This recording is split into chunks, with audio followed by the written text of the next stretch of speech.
Good day, viewers. Welcome to another edition of 30 Minutes, the interactive program of Trust Television. I'm Manir Dan Ali. My guest today is Alhaji ABDULLAHI Sule, an engineer and the current governor of Nasarawa State. Your Excellency, welcome to the program. Thank you very much. It's a pleasure.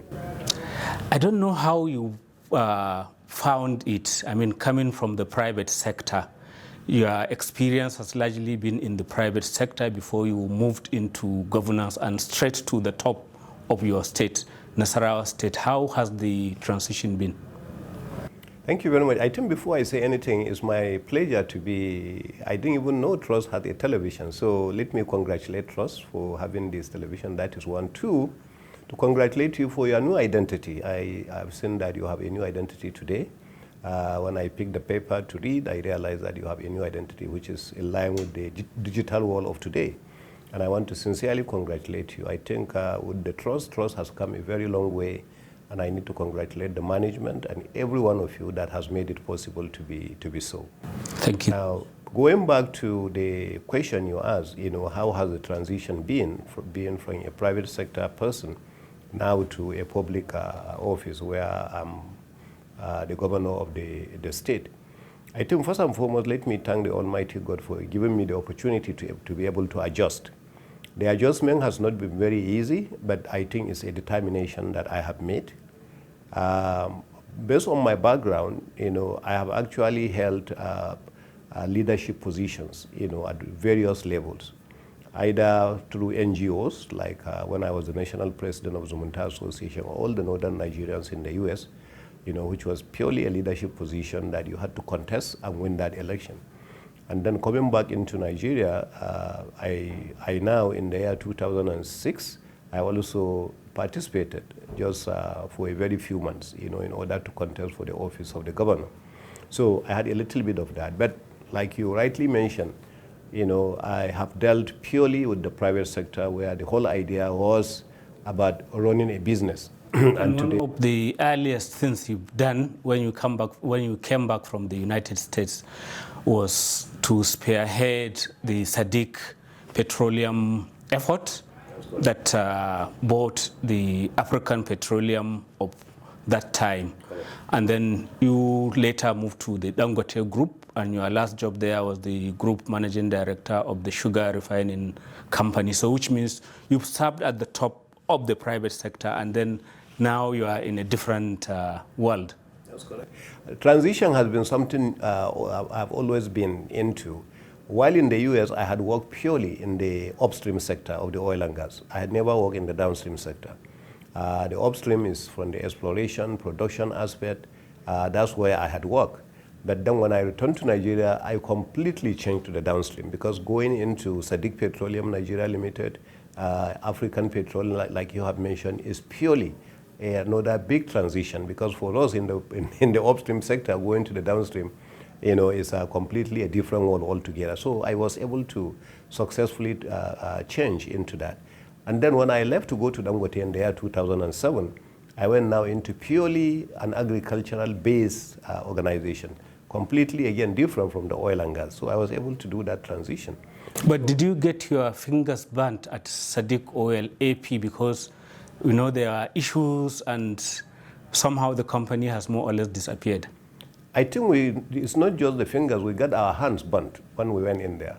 So we got more than fingers burnt.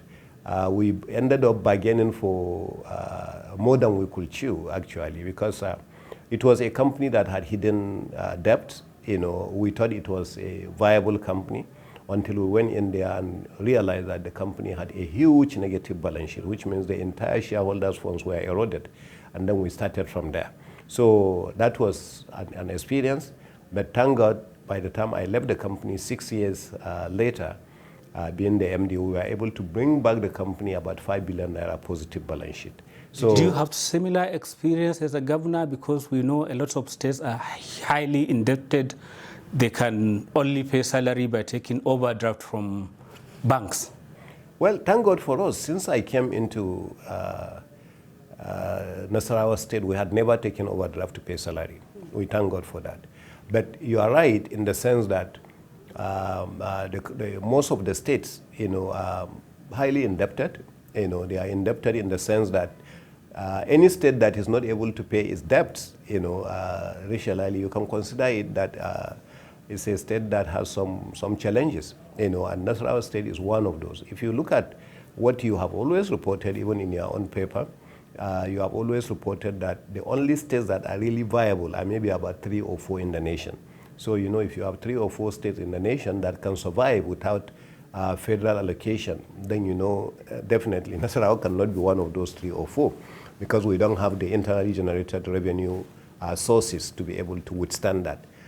So those are the kinds of things. And what have you been doing? What have you been innovating, especially from the the private sector? How have you been coping to keep the state moving and maybe not to get into the red any further? We've been doing a lot. I think the number one thing that we've been doing, which is very important to me, is one, we have reduced the cost of governance. So most of the things that we didn't really need, we don't go into. Most of the expenses that we didn't really have to have, we don't go into them. Like what? Well, you see, for instance, governor has a huge overheads, and so we have reduced the overhead significantly. We have been able also to identify some of the leakages that are in the system, where people go in actually and use resources. We have been able to plug most of those leakages. On our internally generated revenue, we have been able also to now digitalize it, because we went into TSA, and now we have consolidated most of our internal revenue. They are going into one place, and that's why you would see in 2019 when we came in, the total revenue of the state was just about 7 billion. By last year, we are 16 billion. That's almost 9 billion more than what we've done in 3 years. So if we continue to go at the rate of 3 billion increase every year, then you can imagine where we will be, at the end of maybe 4, 5, 6 years. You mentioned huge overhead of the governor. Does that include security? What have you been able to clip it down? We have reduced that significantly. We are now almost, by 2021, our total security, not just the security vote, but also inclusive of also security operations that we see, we've been able to reduce by 50%. So we've been able to reduce from what we saw that was spent in 2018, 2019, down to 50% in 2020, 2021.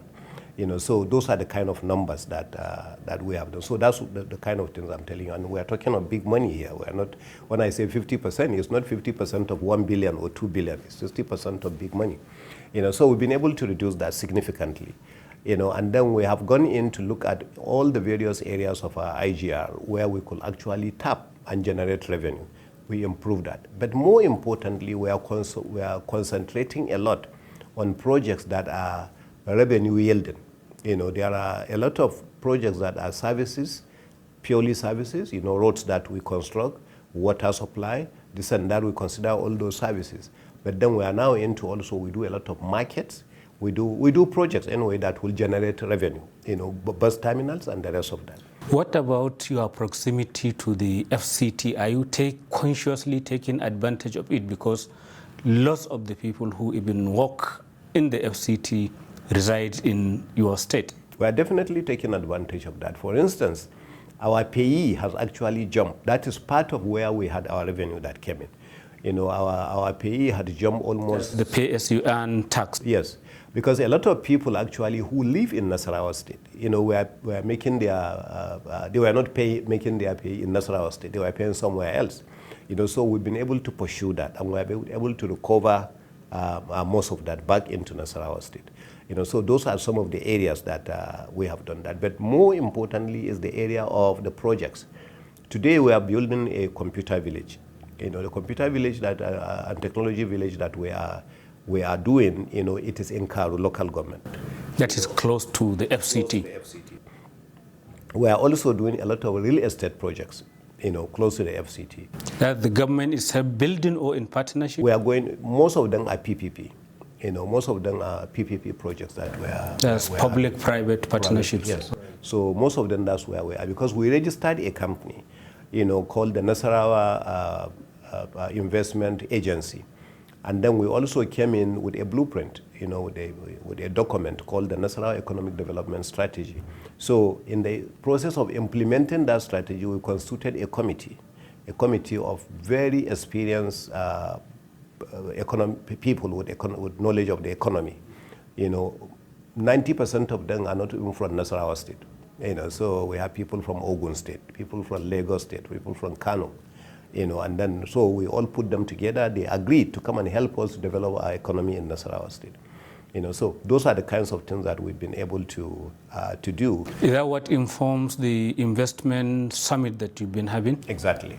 So in fact, the summit is part of the implementation for our own project. So we recently, like you said, we had an investment summit, which is a little bit different from economic summit that people know about. So the investment summit, where actually we set up even day rooms, so that when we have people who are interested, we develop the templates that what area are they interested, and we go ahead and do that. So on one side, you have the summit, going on. On the other side, you had negotiations going on about which businesses were coming into Nasarawa State. So those were the kinds of things that we did. One of the key areas is solid minerals. That's apart from the proximity to Abuja, which we are taking advantage of through property development. The solid minerals, what have you done? I mean, in the past, there was even a whole company, but it doesn't appear to be doing much in real terms. Solid minerals is one that you say, but it is actually second. The biggest area of interest for Nasarawa State is agriculture. So one of the things that had held the agricultural aspect down was the insecurity. So that's why on arrival, the first area we concentrated and worked very strongly on was purely on area of security. And that's why you can say Nasarawa State, compared with most of the northern states, or compared with nearly all the states that we have actually bordered with, Nasarawa looks like one of the safest of all of them. What is it that you did? We decided to make security responsibility of everybody, So we brought in the traditional rulers, community leaders, religious leaders, youth, the vigilante group, then the ones who are actually involved in the insecurity, the herdsmen and the farmers. And we continue now to make them as part of the Security Council. So we meet with them. So the moment there is an issue of insecurity, either is kidnap or some kind of fighting or anything, I receive direct call. I make myself to be the chairman of that. So I receive direct call. So every morning, the first thing I do is to make sure I receive calls and we go ahead and tackle them. And I visit the places directly, most of them. Or my deputy will actually go there directly. So those were the kinds of things that we have done. And then we brought understanding. We brought a government of inclusiveness. Everybody is now part of the government.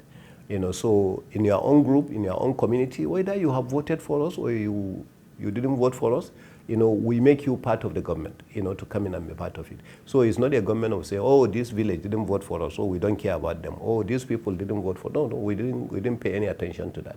Indeed, as you said, the security issue is a very important one. It is one and thing that I believe that is something that we should discuss some more after a short break. Okay. Viewers, it is the interactive program of Trust Television, 30 minutes. And our guest today is the Governor of Nasarawa State, Engineer ABDULLAHI SULE. We'll resume shortly. Welcome back. It is still 30 minutes, the interactive program of Trust Television, and my guest today is the Governor of Nasarawa State, Engineer ABDULLAHI SULE. Just before we went on the break, we started touching on the security and the measures that you took to keep Nasarawa safe relatively. But just last week or so, there was the report of a whole DPO being abducted. Is he free now? And then much earlier, there have been instances of the chairman of the ruling party being abducted and murdered. And there are all these instances that are still happening. They are still there and they are still ongoing. But one thing that you can find out is that when the chairman of the local government was abducted, in less than 24 hours he was released. When the chairman of our own party also was abducted, the pressure was mounted on the people.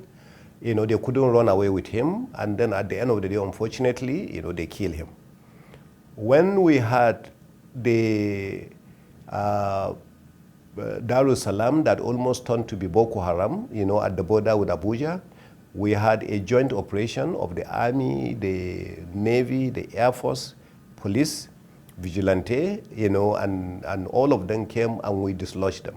And at the end of the day, we took hostage of their wives and children, more than 900 people, and then completely wiped them out of the place. So you will continue to receive a little bit of this, but one thing that we have become very, very alert about is to, the moment there is any sign of insecurity, we have decided to fund our forces.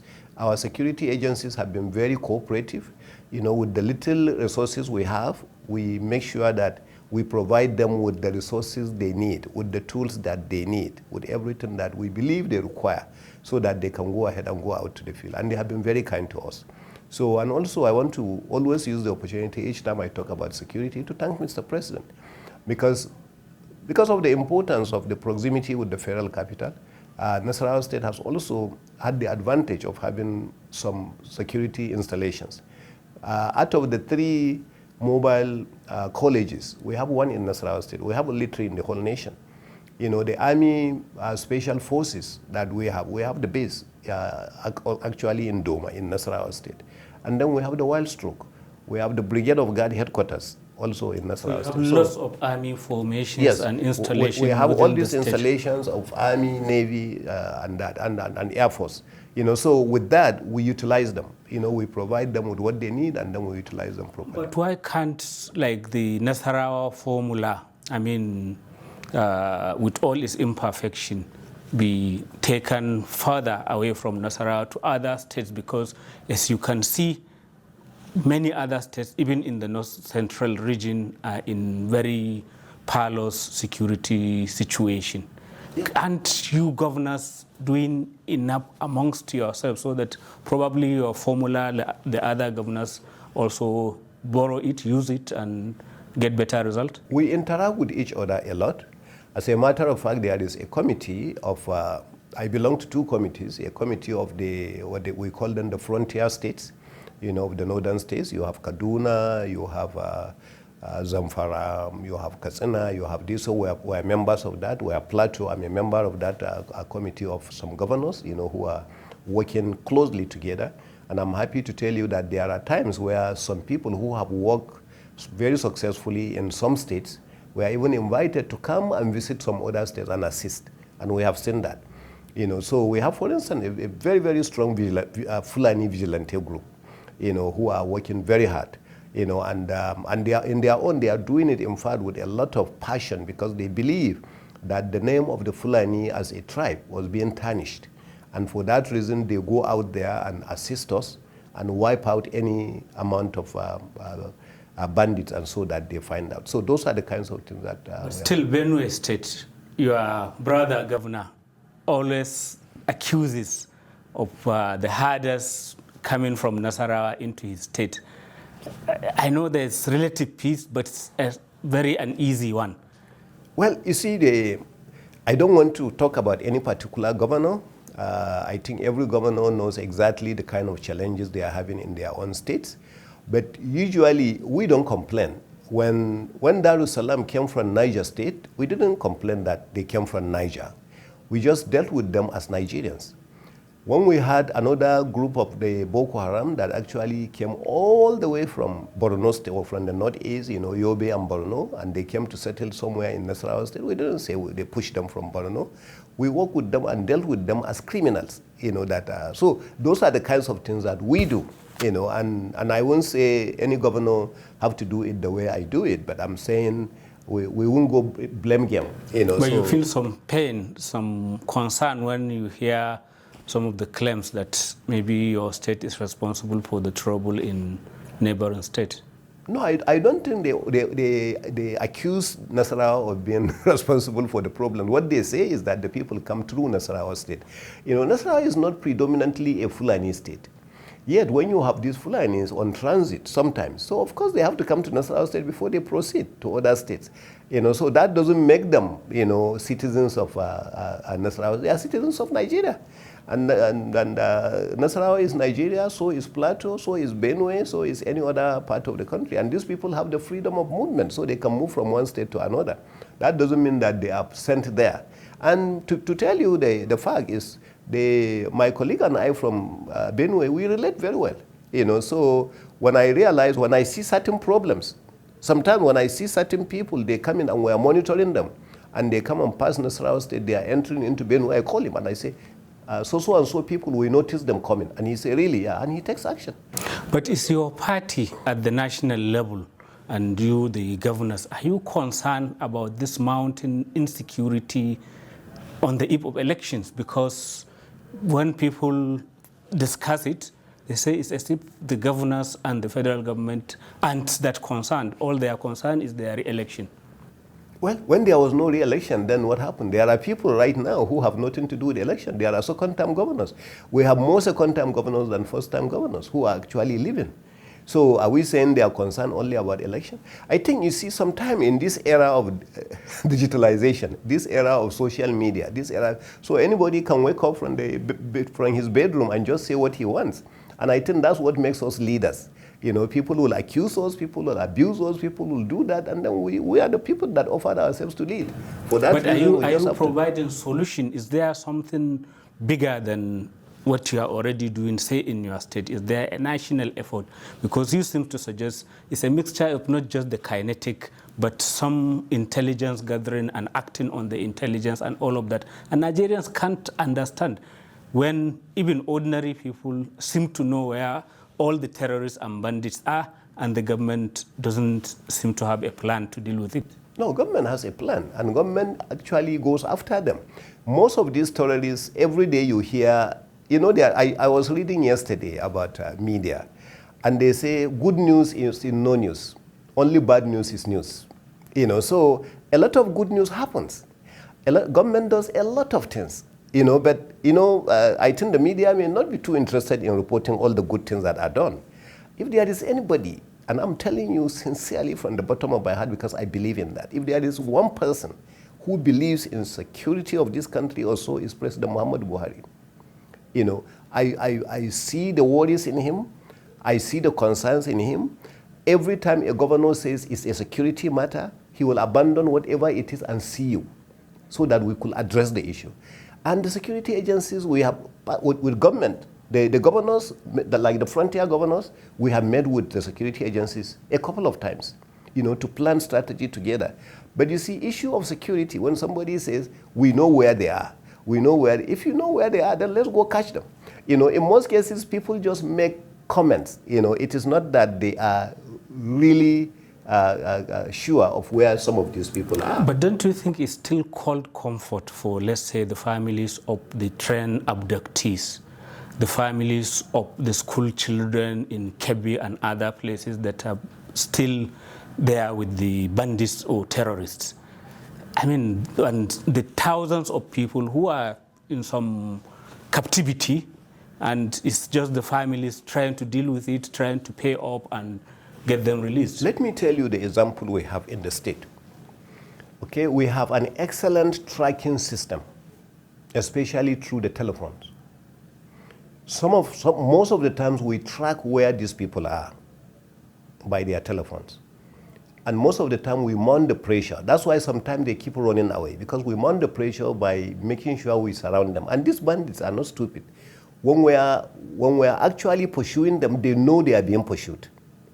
Okay, that's why most of the time they are quick in negotiating or abandoning some of these people. So I'm not a security person, but for the little that I have been with them, I realize that they are also being very careful so that we don't go actually throwing away both the baby and the bathwater. When they go attacking some of these people, they may kill them and they may kill the people also who are kidnapped, the victims.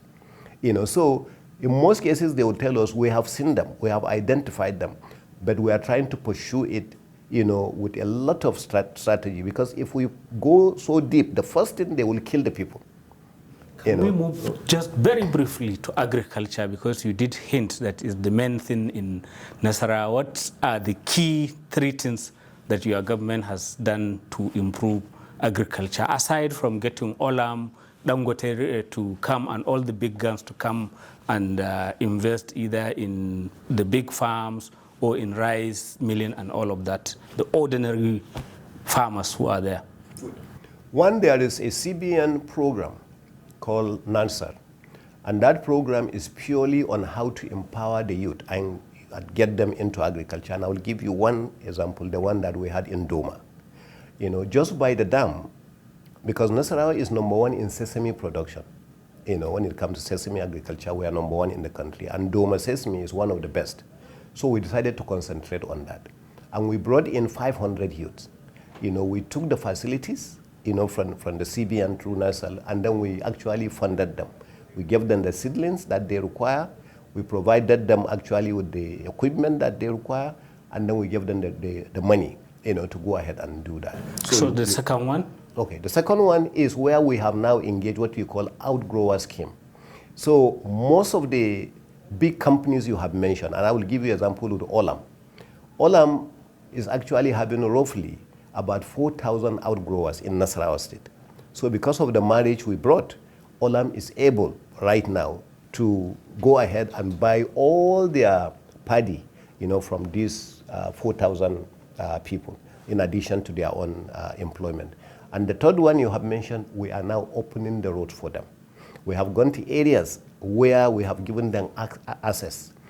So most of the places like Farunrua, where they almost abandoned the agriculture. So for that reason, we open all the gateways for them. By providing them with security and opening the gateways for them, then these people are doing very well in agriculture today.